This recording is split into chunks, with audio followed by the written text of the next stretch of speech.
turning the time over to Mark Vetter, who is the Education Ambassador at Micro K-12. Previously, he was at the Puyallup School District, and he is the Director of Innovation and Learning Technologies, and in many other roles there. So we'd like to turn that time over to Mark here, and then go from there. Good morning. Looking at the attendee list, I know a few of you personally and many of you by reputation, and I know everybody's hearts are with our kids and under school safety. I was a teacher for 9 years, a principal for 22 years at the junior high school level, and then district curriculum and technology for the remaining 8 years. And now working part-time. So impressed by Micro's willingness to put on this as a service and support webinar to help you gain funding to take care of your kids. As a principal, I lived from Columbine to my own lockdown and crisis situation within my school. And I know that the tools that are here can help you, and the funding that's here can help you. And again, I would just like to, as that person who's the translator between education and technology, thank Micro and all the presenters today for your willingness to help schools in that service-oriented atmosphere. So, okay. All right, thank you so much, Mark. We appreciate your words and yeah, the tone of this message, as it's something that we definitely want to make sure you all know how much this is important to all of us. We'll turn the time over to Dana Satterwhite, who is the grants manager at Learn, Design, Apply, and then from there she'll continue through with not just the presentation, but also her colleague Lauren Pollock. Thank you, McKay. Thank you, Mark, and thank you to Micro K-12 for having us on. As Mark said, our job is today to give an update as to what funding is available out there for K-12, specifically under the school safety umbrella and focus area. I will also touch on some other upcoming K-12 funding opportunities just to put them on your radar and make sure that everybody knows that there is lots of funding available right now for lots of different purposes. But for today's purpose, we are going to focus on some of the current and upcoming school safety programs that are available to K-12 districts and K-12 district partners for the benefit of all K-12 districts. So as a brief agenda, I'll start with just sort of an overview of who we are at Learn, Design, Apply and how we can help you. We'll review some of the open school safety grants that are out right now. I'll highlight a few other K-12 grants to put on your radar for your consideration. I'll talk about some next steps in terms of what it looks like to pursue these grants and what you can start doing right away. And then I'll turn the floor over to some of our technology partners that can showcase and explain some of the different technology solutions that might align with some of your school safety priorities and initiatives as you look at some of these funding opportunities. So Learn, Design, Apply is a grants management and consulting firm. We specialize in federal funding, but we can certainly help with looking at state and local and foundation funding as well. We specifically focus on finding funding for technology. So our expertise really is in aligning certain technology solutions to funding opportunities, kind of tying them together. Here's what the funding is for. Here's the problem that it's trying to solve. And here's how some of those technology solutions that you may be interested in align to those funding priorities. We do kind of all areas of the spectrum across grant funding in terms of we can help you find where the funding is, what grant programs you might be interested in, making sure you're going to be competitive, that your organization is not only eligible, but has some of the criteria to make it competitive and hopefully winning a grant application. We can build strategies for you around which grants are going to be the best fit for which initiatives you have internally at your organization. And then we can help you all the way through the application process. So once you've identified a grant or several grants that are of interest, we can help walk you through what the application requirements are, how to be successful and make sure you're submitting a complete and competitive application. We work with a very large network of professional grant writers that we can connect you with as well. And then we can help you with all things related to post-grant award support. So things like reporting and making sure that you can get your reimbursement in the event of a reimbursement grant, anything that happens after you get the grant, but you still have all of those requirements on the federal or state levels to make sure that you're in compliance and meeting all of the grants requirements along the way. So with that, let's jump into some of the current school safety funding that's available right now. We're specifically going to highlight the top 2 on this list in depth because these are both out right now and available to most K-12 school districts. The COPS School Violence Prevention Program and the Preventing School Violence Stop School Violence Program. We also will touch on 2 additional programs that are also out right now. One is enhancing the school capacity to address youth violence, and one is a FEMA program for nonprofits for security grants. And we highlight this one because it's an option for private schools in addition to other nonprofit organizations. So with that, I'm going to turn it over to my colleague, Lauren, who's going to walk us through both the COPS-SVPP and the Stop School Violence programs for us. Well, hello, everyone. Thank you so much for joining us. And again, I'd like to thank Micro K-12 for having us. And as we have said before, obviously, we are all about making sure that our children are safe. And excited to tell you about these programs today that will certainly help you do that. So the first program we want to share is the COPS School Violence Prevention Program. And this is from the U.S. Department of Justice Community-Oriented Policing Services, or COPS office. And this particular grant focuses more on the physical security and target hardening of the school building that will aid in the prevention of incidences of violence and school safety measures overall. So let's talk quickly about some of the basics of this program. There is $73 million available in funding for this year. And they are hoping to award 235 applicants with a max award of $500,000. So that certainly can cover a lot of those needs that you may have for your building. I also want to point out that there is a match or a cost share of 25% of the total amount awarded over the 3-year program. And the eligible applicants include those public K-12 schools and districts. However, private schools and charter schools can be sub-awardees of your project.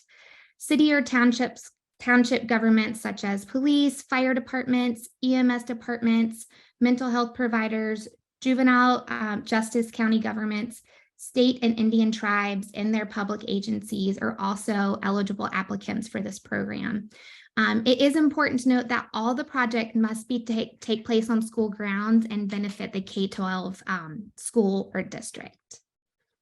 So let's talk a little bit more about some of the basics. Obviously, the project design here overall is to improve school safety and prevent those incidences of violence through training and technology improvements.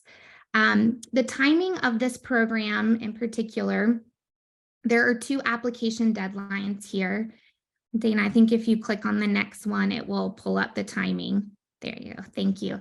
In grants.gov, the deadline is May 10th of 2023, and your Just Grants deadline is May 17th of 2023. A lot of this was covered in the previous slide. It's just important to note those application deadlines for you guys, and also that 25% match over the 3-year period. Oh, I also want to tell you that there is a cost share waiver, but that is going to be based on need. So that would be very specific to your organization. And of course, we could walk you through what that would look like. All right, so let's talk about the eligible use of funds here. I won't read everything to you off of this slide. As you know, COPS will fund a lot of those target hardening, prevention products and technologies, and some of the things that you think of when you think of school safety overall. Your locks, your key fobs, your cameras, things like that. Security cameras for your building, lighting, 2-way radios, all of those things would be eligible under the COPS program. Personnel would be more for that school safety coordinator or similar, and could include some of their salary and fringe as well. All right, so now who is competitive for this program? So this application, if you are in a rural area under about 20,000 population or so, that would be a strong indicator of a need, and oftentimes correlate with the other quantitative and qualitative factors that are requested here. So a couple of questions to maybe ask yourself when you're wondering if you would be eligible for this program. What issues with violence, suicide, bullying, physical security, access to the building, maybe natural disasters or proximity to environmental risk? Are you close to any of those? Also, how old are your buildings, and what needs to be done to make sure that your building is up to code and in compliance with those school safety measures to be sure that you would be ready if ever there was an incidence of violence. On this next slide, we're going to talk about some examples. Okay, so it's important to think about getting a risk assessment maybe prior to applying for this grant if you are interested, to really determine what security measures and updates are needed. So example one here is the school has one main door with keep fob access, but wants to add more, along with an updated security camera system that will allow for two-way communication before visitors enter the building. So by investing in these target hardening measures, the school adds an additional layer of security for students and for staff. Another example would be training for law enforcement, particularly for those school resource officers. So these trainings would focus on scenario-based emergency situations and violence prevention with students. The school district might also want to hire a school safety coordinator to work directly with law enforcement and the school resource officers to coordinate those trainings and ensure that schools within the districts are getting the support they need to prevent that school violence. And another example would be that a rural school district has multiple school buildings, including an elementary, middle, and high school, all on the same campus. So to ensure that all the buildings can be notified in case of emergency, they want to invest in a mass notification and emergency communication system. And this way, all schools can be notified at the same time on that campus if ever there was an incidence of violence. All right, moving on to the STOP grant. So we're going to talk a lot about these two grants, and Dana will later kind of give you an ideas of what each one funds specifically, because a lot of times they could sound like they fund the exact same things, and they are very similar in the fact that they both are for the prevention of school violence. But the STOP program focuses more on the programmatic side of school violence and the prevention of school violence by providing training and resources needed to recognize, respond quickly to, and prevent acts of school violence and ensure a positive school climate and environment. So the STOP program gives teachers and staff the tools they need to recognize potential threats and support the overall social, emotional, and mental health needs of their students. So some key details here. For the Stop School Violence program, there are two categories that you would be eligible for. So category one would be the larger state organizations like a state Department of Education and public institutions of higher ed. Category two allows for funding for local governments, tribal governments, nonprofits, private institutions of higher ed, and school districts. It is important to note, though, that all of the projects must be to the benefit of the K-12 school. All right, a few more basics continued here. Just want to reiterate, if you'll go ahead and click to the next, you can click one more. Thanks, Dana. A few things I want to remind you of is the timing. Okay, so the applications are due in 2 places, in grants.gov on May 8th, 2023, and in Just Grants on May 15th. It's also to point out that with the STOP program, there is no match or cost share here, unlike the COPS-SVPP program. This is also a 3-year grant, just like the COPS program was. All right, so when we talk about the eligible use of funds for the STOP program, we are going to think of it more with a programmatic lens rather than that target hardening lens that we were thinking about with COPS-SVPP. So this would be funding programs such as anonymous reporting systems, other school safety technology solutions for identification of danger, training for teachers and staff, improving access to school-based mental health and behavioral services. And that training for students and staff could include things like de-escalation training, helping with the social emotional learning of students, being able to identify when a student might be going into crisis and how to prevent incidences of violence from happening through that training. Some examples of STOP here would be a public school district wants to replace their phone and voice platform to meet those federal regulations, E911 compliance, and some of the other laws that are out there. So this new platform utilizes mass notification and messaging features, including digital signage, to allow staff to respond to and mitigate acts of violence, promote positive behavior, and recognize good behavior immediately. The school also invests in professional development for teachers to be well-trained in areas of school safety and student social emotional health. So with a library of video resources and dedicated video systems for ongoing training and student support services, those teachers are ready to make sure that if there ever was an incident of violence, they know exactly what to do and how to prevent that.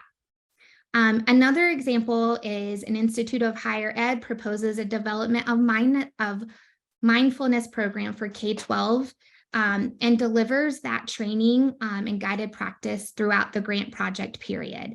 So mindfulness programs have been shown to reduce school violence and improve student behavior.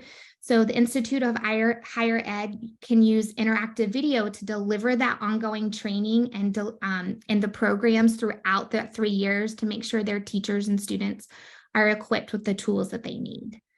And another example here is a non-for-profit agency provides statewide trauma-focused evidence-based training, once again going back to that training aspect here in the STOP program, and consultation to address youth mental health issues such as bullying and victimization. So instructors could facilitate the training online to break down geographic and transportation barriers. And this online training would allow for increased reach to rural areas with minimal additional funding. I'm going to pass it back to you, Dana. Thanks so much, Lauren. So as you can see, both programs have some similarities in what their purpose is, right? They're both designed to help make your school environment safer.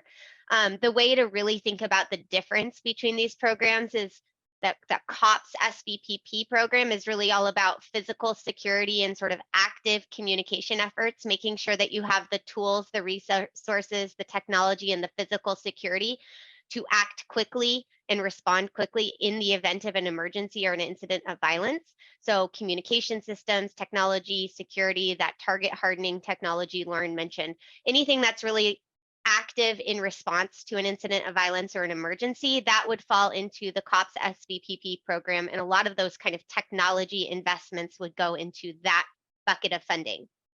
As Lauren mentioned, the STOP program is going to be much more focused on the programmatic elements of how you prevent incidents of violence from happening from the beginning.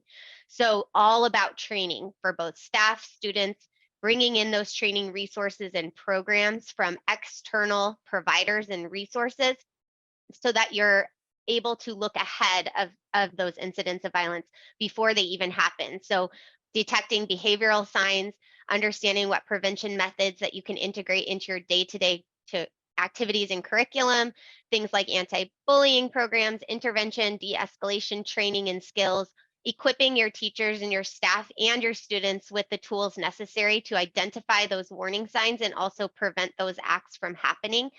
Again, the way you think about these two is, the COPS is that active, more physical side of things, and the STOP is going to be your training and your prevention programs. We can answer lots of questions as you start navigating which program is the best fit for you. You could also go for both programs. There is no reason to not, other than the fact that it will stretch your bandwidth a little bit, given that they both are due in similar timeframes.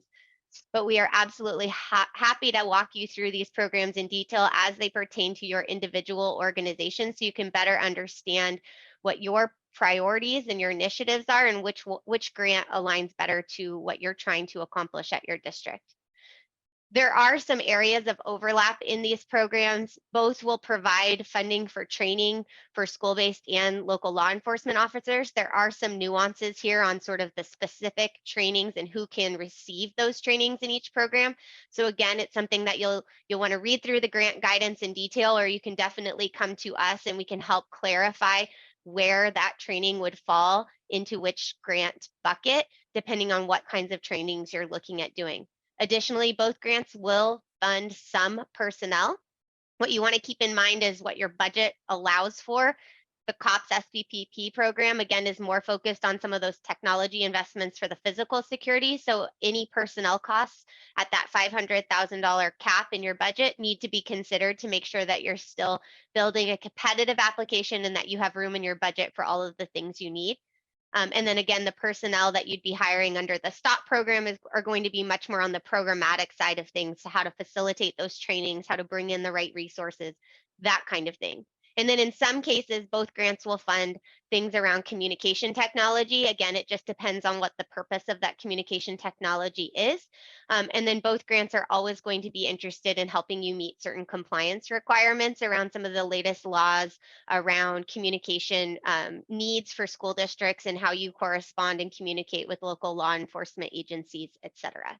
We, again, are happy to walk you through the details of this. But again, as Lauren pointed out, some of these programs look pretty similar. So we want to make sure that we're kind of highlighting where they are similar and where they are very different in terms of what they will fund.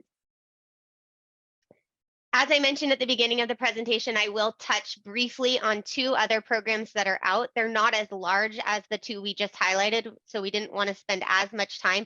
But just to give you a little bit of a snapshot view of these other opportunities, just in case they are of interest, the Enhancing School Capacity to Address Youth Violence program supports targeted efforts to address youth violence through implementing evidence-based prevention and intervention efforts in a school-based setting, so somewhat similar to the two programs we just talked about.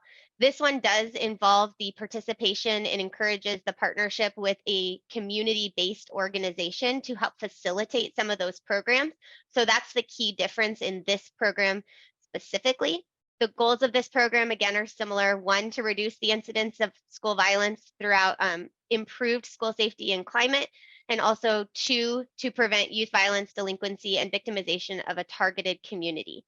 So there are some key differences in this program in terms of who they are specifically looking to fund, and then the CBOs, or the community-based organizations that you work with already or that you'd like to work with to bring them into some of the programs you're trying to implement for school safety.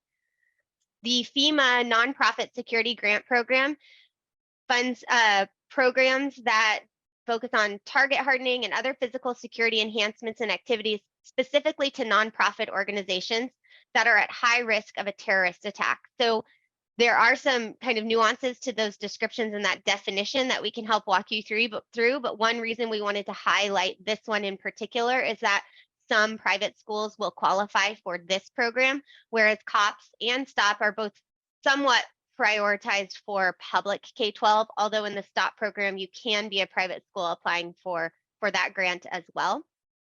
The intent of the nonprofit security grant, excuse me, is to integrate nonprofit preparedness activities with broader state and local preparedness efforts, and designed to promote coordination and collaboration in emergency preparedness activities among public and private community representatives, as well as state and local government.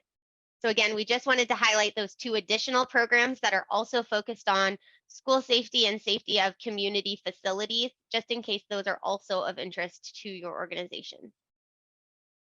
And then I did want to call out a few other K-12 funding opportunities. These are the large federal programs that we kind of are tracking as upcoming programs.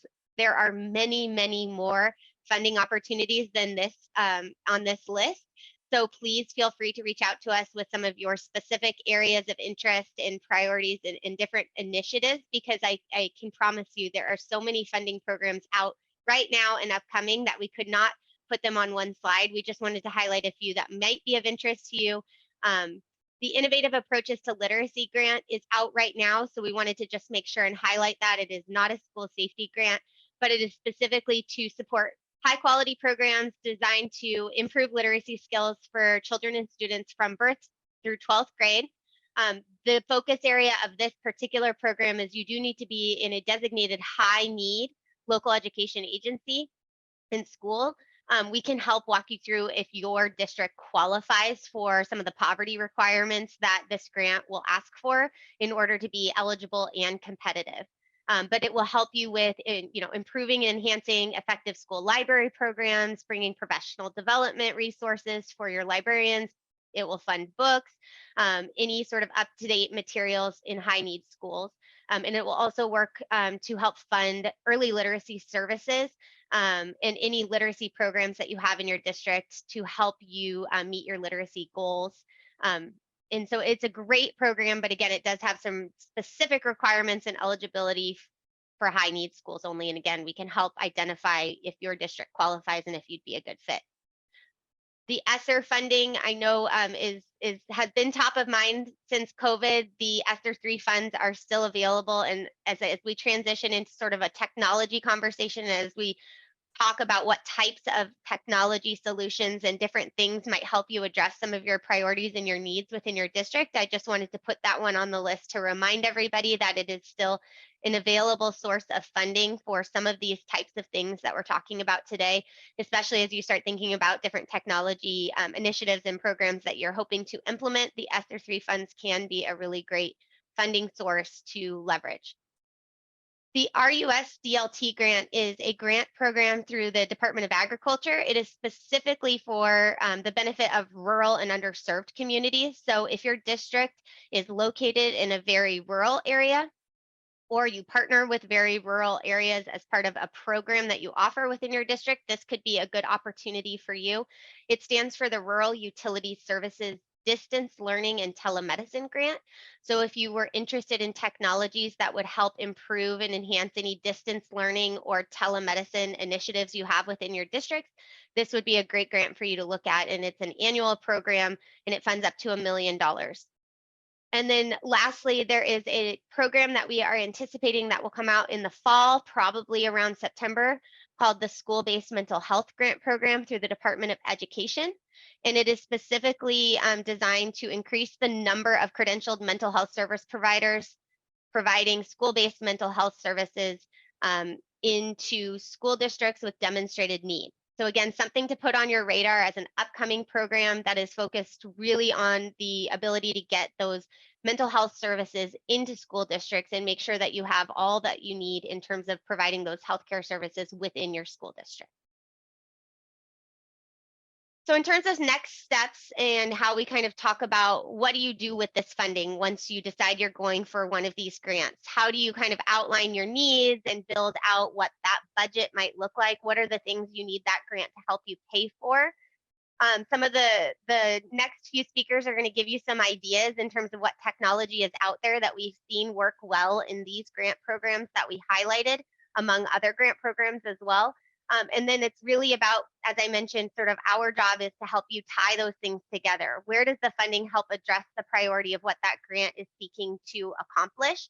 You know, if you're trying to build out a school safety program, how are the things that you're putting into that budget directly aligned with what the grant guidance is asking you to do? So where can technology help you solve those problems? What are the initiatives that you already have maybe on your agenda or on your wish list that you might not have had the budget for in the past? And how can you align some of the funding that's available to you to sort of help launch those initiatives and implement those programs that you've been looking to do. And then making sure that you have the personnel either in place or budgeted for, whether in one of these grant programs or outside of that, to make sure that you can be successful in these grant programs and support those needs and the programs that you're looking to fund through the grants, and then make sure that you have the personnel and the staff to make it sustainable. The two that we really highlighted today are 3-year grant programs, so it will fund a good amount of time, but you want to make sure that you know what happens after those 3 years. How are you building this into your overall big picture budget? How will this be sustained over time and once you kind of surpass that grant period? So with that, I'm going to pass it over to some of our technology partners that have joined us today to give you some ideas of the different technology that's out there and how it might fit into both a school safety initiative and program, as well as just sort of other areas that you might be interested in learning about for some of your school district's needs overall. So I'm going to pass it over to Clay with Verkada to give us a quick overview. Awesome. Thanks, Dana. Can you all hear me? Thumbs up. Awesome. Dana, Lauren, thank you so much. This has been a great presentation so far, a lot of great knowledge in here. And Micro K-12 McKay, thank you for the opportunity to allow Verkada to come in and speak as well. I think this is fantastic. I've been with Verkada for about 2 years, and I've worked with schools, cities, police departments throughout Illinois, and now I've moved to Seattle, and I work closely with our large school districts across the entire state and universities. And a lot of times they, the superintendents or directors of technology, directors of safety and security facilities, they did not know that they could utilize COPS grants, STOPS grants, even like ESSER funding, and also, purchasing contracts like OETC and NASPO and PEPM. So this is really great information. I just want to thank everyone already for the information provided. And, we've been able to help schools utilize these funds to enhance their security system. So we've also been able to cover costs for up to the next decade, where there's no additional cost for the next 10 years.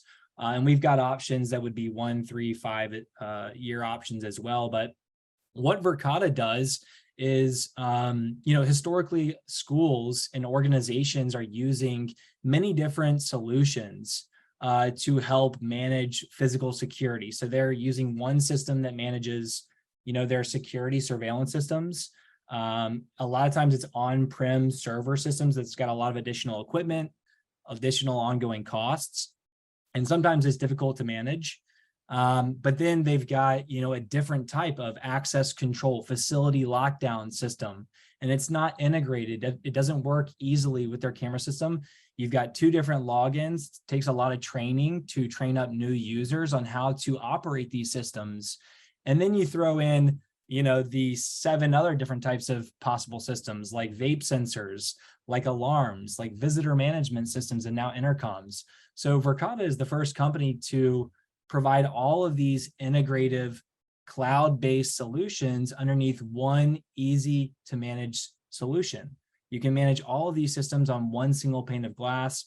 We provide 10-year product warranties, free 24/7 technical support, and we're coming out with a whole lot more. We talked about emergency response systems being, something that you could utilize, COPS grant systems, which we're developing right now, and there's a lot more coming down the pipeline with our company. So we can go to the next slide, and then we're going to play just a little video of a customer that's deployed Verkada solutions at their district.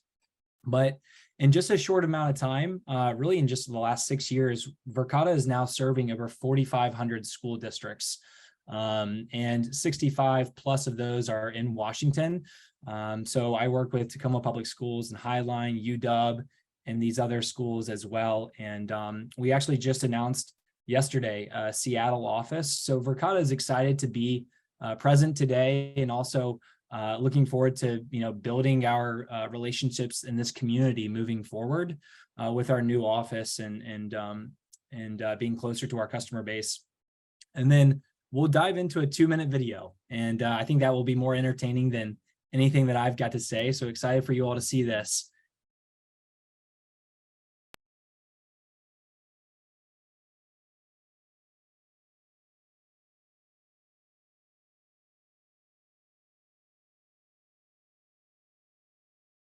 In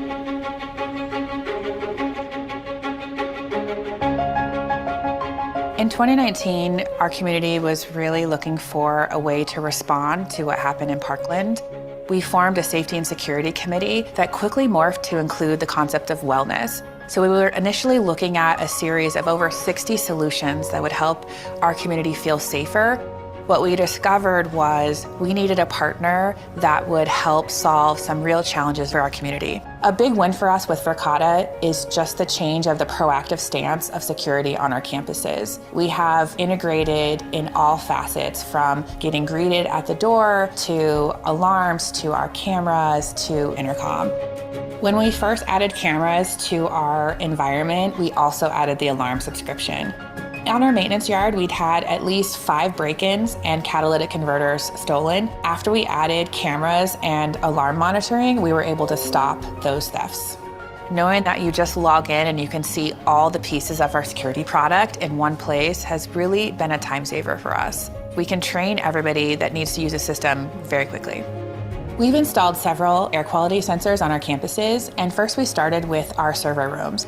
We needed a way to know humidity levels and that everything was running efficiently. And we have real-time data on the air quality in those spaces. One of the best features about Guest is its ability to customize which features you want to use. So for example, if you want to turn on background check, you have that option. If you want to have a list of people who aren't allowed on campus, you can enable that option. Yesterday, I was doing a lesson with some FBI agents, and when they came in and I had them check in with guests, they were super impressed. They printed out their badges. I got the notification that they're on campus, and they really highlighted how this was something they hadn't seen at other schools, and they were appreciative of the safety measures we had. Previously, we had a system where one human had to walk door to door to create key card access. So if you can imagine, my badge has 800 doors on it. So if I lose my badge, that means a human has to walk to 800 doors. Access control solves that problem. We're easily able to add access to anyone's key card based on groups and roles, and this saves us a ton of time. Having a way for our staff members to know who's at their door has been on the wish list for several years. And then when we heard Verkada was launching Intercom, we immediately knew it was the right product for us. If someone pushes the button, they can receive that on their cell phone or a tablet, and they don't have to worry about running out of the office really quickly and missing something important at the door. I appreciate Verkada's roadmap, their attention to innovation, and that they're able to let us scale. It's super flexible for us. We can add the components that we need at our own pace, and that's just been incredible.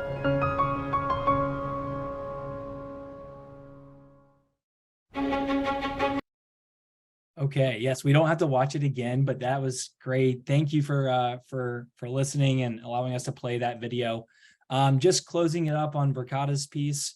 A lot of schools or organizations out there just know, maybe they've heard about Verkada and they think about, they provide hybrid cloud cameras, and we do provide that. We now provide so much more. And so like you saw in that video, whether it be, proactive alarms monitoring solutions, or vape sensors, and also visitor management systems is a big one in schools across Washington right now that's looking at Verkada is, being able to basically just set out iPad tablets that have our software that will automate and streamline check-in processes at front desk and lobby areas in schools. And we can run security background checks and actually cross-reference visitors' IDs through sex offender databases, through FBI most wanted databases.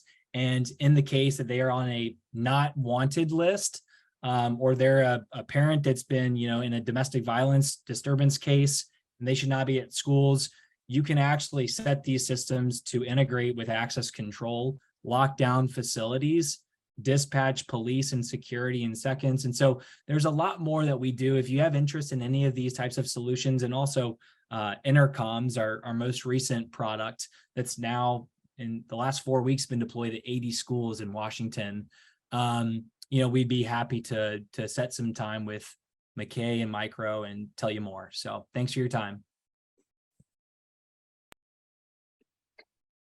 I guess that's my cue. Hello, everyone. So my name is Brad Pepper. I'm the lucky one that is last speaker between you and the lunch hour. So bear with me.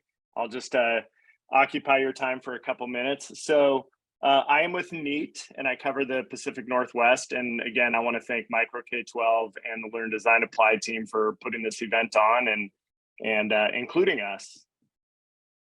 So you ask, what is NEAT? Well, pretty simply, it's a better way to meet on Zoom and Microsoft Teams.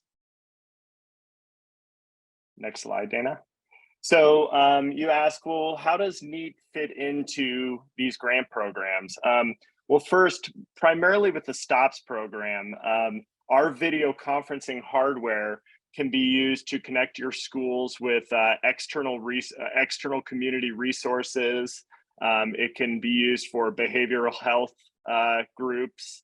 And so we have the ability to connect you with any outside resources outside your school through Zoom or Microsoft Teams on our devices. We build, our devices are all built for the experience. So we kind of take a backwards approach and we look at what experience do people want in the conference room? And then we move forward with the hardware and build it from there. Next slide.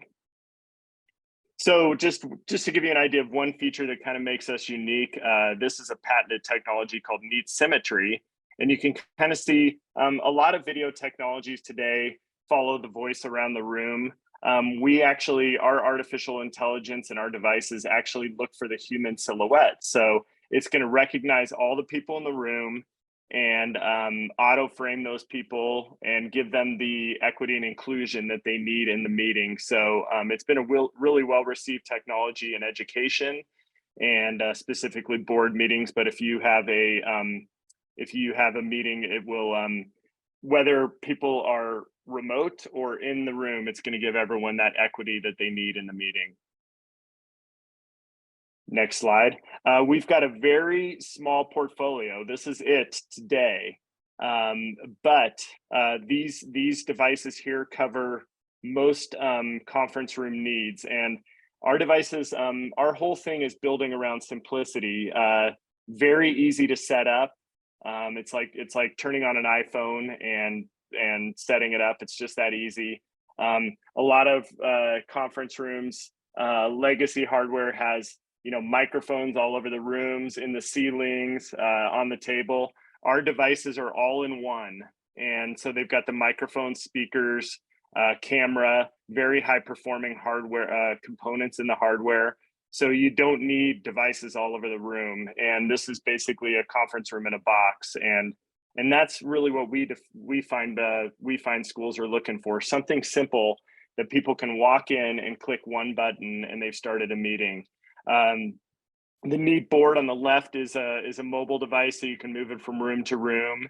And then the bars you see on that wall on the right will tie into your existing monitors or existing monitors in your room and drive the meeting for you. And then the pad on the bottom acts as a controller or a scheduler on the outside of the room. And that 15-inch vertical frame device is a personal device that you can use for one-on-one behavioral meetings or anything remote. And and all of our devices are full touchscreen, have full whiteboard capabilities, digital signage capabilities. So there's really a lot to dive into with these devices. And like I said, we go from individual devices all the way up to large conference rooms. Next slide, Dana. So my customer testimonial of choice is the president's Oval Office here. He is using a Neat board to speak with world leaders. So I think I'm proud of that moment that he's trusting our device to meet with other world leaders and enjoying the experience. You can tell by the smile on Joe's face. So that is it for me, and thanks again for the time. Thanks, Brad and Clay. So hopefully that gave some kind of ideas to you all for, as we talk about the different funding programs that are out there, what the types of funding, what the types of things that the funding will cover, to give you some ideas of what's been used in the past, some of the technology that's out there that aligns with some of those needs. From a next steps perspective, just some recommendations if any of these grant programs or these technology solutions are of interest.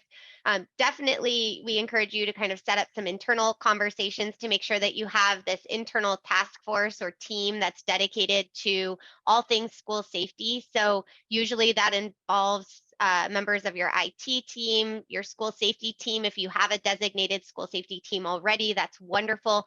And then, of course, your superintendent, potentially school nurse or counselor if you're incorporating anything regarding behavioral health services into your program, just to make sure that you have all of those necessary team members that have a say and would like some buy-in on sort of what that budget will cover and what are the different programmatic elements that will take priority as you build out your grant application.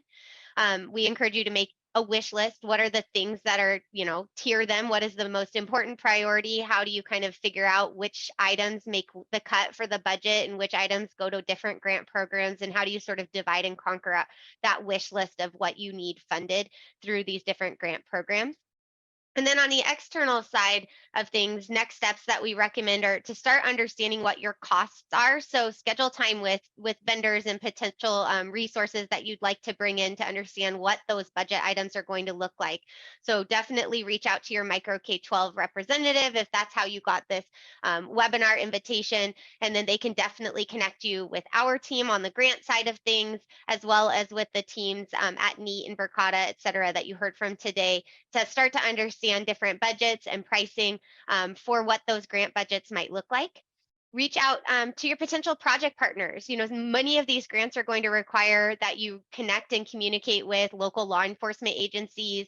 If you're bringing in external resources, say from behavioral health providers, some of your state entities, anybody who might be conducting those trainings that you'd like funded, say under the STOP program, start to understand what those programs look like, what the funding you'll need for those programs will look like. And then again, I mentioned earlier, talking about sustainability of your program. How will this program be successful in the long term, and what are those things that you need to consider to make sure that you have the foundation and the infrastructure in place to make this a long-term solution for your district?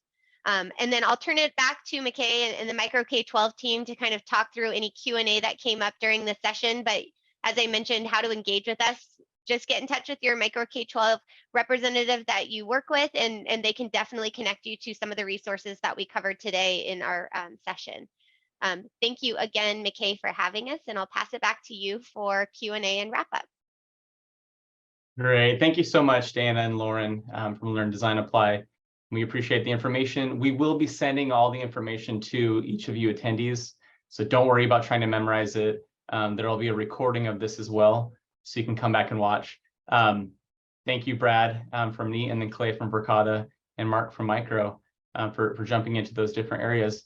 But let's jump into Q&A. So there have been some questions answered if you click in the Q&A, but we'll go through it quickly. But one of the questions was, can you explain the 25% match? I think, Lauren, that was for you, or Dana. Sure, Lauren, I can take it, unless jump in if I missed anything.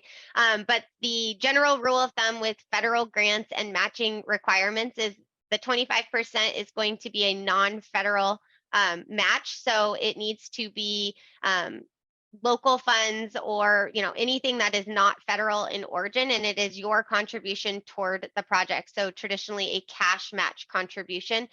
There are some nuances to the match for this particular program. So if you have some ideas or specific questions about what you're thinking of for leveraging for match, like existing personnel salaries, that type of thing, we can talk you through what's allowable and what's not. But the most straightforward, especially if you're looking at sort of technology acquisitions in this grant, is going to be a cash match contribution of that 25%. Lauren, anything I missed on the match that you want to add? I don't think so. Obviously it's going to depend on your award size as well. So that max cost share for the full 500,000 award would be 167,000. Thanks, Lauren. Okay, and then the next question was kind of piggybacking off of that. It's, can you apply for funds for items that have already been purchased? Unfortunately, no. Anything that you want to put into your grant budget needs to wait to be procured until after the grant award has been announced. So anything that you've already purchased to date would not be eligible for a new application this round. Great. And with the deadlines approaching quickly, any tips on doable ways to be able to meet those May deadlines? Yes, we still do have time. You know, we have about a month to get an application. If you can pull sort of that internal task force together very quickly, build out that list of what you want to get funded and what you're kind of hoping to put as the priority for your budget, we could absolutely get a grant application pulled together with the time remaining for this year's deadlines. That being said, one of the things that will make you successful in that endeavor is if you have any existing information or data that supports your needs for school safety improvements and enhancements, whether it's on the training side or on the physical security, if you can demonstrate that your district has either a history of incidents of violence or intruders or a need for training because of behavioral health needs, or acts of self-harm or thoughts of self-harm, or if you have certain data that supports your levels of need in this area, that is going to be really critical. And sometimes those are the pieces that take a while to gather and collect. So depending on, A, the size of your district, and B, sort of where you're at and sort of any assessments, needs assessments, risk assessments, that kind of thing, threat assessments. If you've done any of that work already, it will definitely help you make those deadlines more feasible. Great. A question on adding on to current existing infrastructure. So maybe a question for NEAT and Verkada. But let's say if you have, security, but you wanted to add cameras or other integration on top of that, is that allowed with these solutions presented? Yes, I can take that question. So Verkada historically did not integrate with a lot of other third-party systems, but in the last 12 months, we have really changed that and opened it up to a lot more possibilities. So we now have, it's really a case-by-case basis. We need to understand what your existing solutions are specifically, but we now can integrate with, schools' existing camera solutions. So if you have, access cameras with milestone servers, which is highly popular across a lot of school districts, but you're ready to go to that hybrid cloud solution, and you've got budget for, 6 schools to get that upgrade, you can then, deploy Verkada cameras, and you can stream them into your existing camera servers to maintain that single pane of glass. Our intercom solution does integrate with existing access control, like lock systems. So that was really big for some of the schools that we're doing projects with. They were able to tell their directors of operations and finance, we can keep our existing access control system and it will work alongside of the intercom system. And so I think that the answer is yes, we can, but it would require a deeper conversation to understand the exact solutions that you're currently using and what you want to deploy. Great. Chime in too and just say, anytime from a grant perspective, anytime that you can speak to integration with existing infrastructure and systems, it's going to bode well in your application, because you're not having to reinvest in a whole new platform to make something new work, and that you're leveraging what you have in place and enhancing it and making it better with your new requested equipment and technology. Very good to know.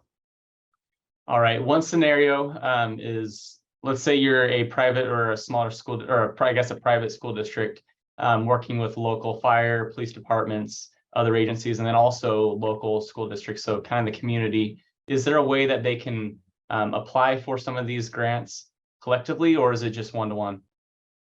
Sure, you can definitely do a consortium approach to any of these grants. You want to keep in mind sort of what your budget max is, because you're sharing that budget with lots of partners, and so you want to make sure that everybody gets what they need out of the grant when you start consolidating into a larger project and bringing in lots of different partners. However, I will say a rule of thumb is when you can partner together and make sure that budget works for you, it does a lot of good things. It shows community involvement and sharing of resources. It also eliminates some of your competition if you're working together rather than competing with each other for the same pot of money. So there are advantages to doing that. I will say, just keep in mind, as a private school, some of these grants are a little bit less designed to support those private schools. And that's why we wanted to highlight, the STOP program you can apply as a private school, and also maybe looking at that FEMA nonprofit grant.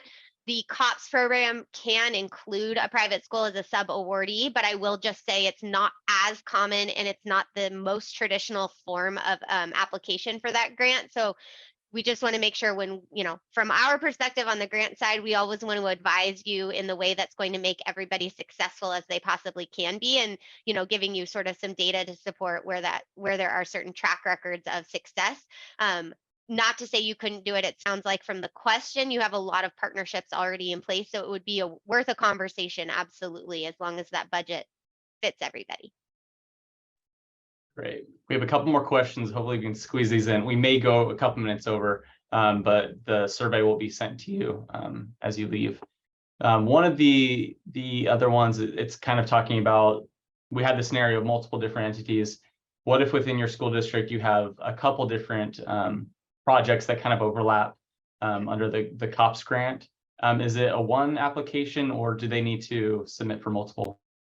My recommendation, again, is if you can make the budget work under one application, it's better to do it that way, again, because there's only so much money collectively for this program. They do like to share the funds pretty equally as they can across the country. And so if there are multiple applications from the same geographic area, you can absolutely do that, but keep in mind they might not fund both of those if they want to try and spread the funding out in a more equal way. So if you can put your applications together and submit as one, that's generally my recommendation. Is there a one-pager for both of these different funds that we can send out? Absolutely. So I believe McKay is going to send out a recording as well as the slide deck for you all to use as resources. We also have one-pagers on both of the COPS and STOP programs, so that you can kind of have something to share with your teams as you're socializing the idea of pursuing any of these grants. Great. Final question. But yeah, thank you everyone for the Q&A. It's been great. When it comes to support with grant writing and these things, is there any additional support, or is it kind of a back and forth? And then what are some of those costs or services that are involved? Sure, we can definitely take your individual scenario on a case-by-case basis. Our company, Learn, Design, Apply, contracts directly with technology companies to help their customers and prospective customers understand what funding is available to them, so we can be leveraged as a free resource. As I mentioned in our an earlier slide, we do also work with a network of professional grant writers. So if you need grant writing support specifically, we can absolutely refer to you to grant writers that might be a good fit for your district size, type of project you're looking to do, and connect you to those resources as well. But I would say the first step would be to just have a conversation with us, and we can see what your needs are, what you're looking to do, what are the types of things that you want to put into those grant budgets and which grant you're looking for, and then we can advise you accordingly. Perfect. Well, thank you so much everyone for joining us.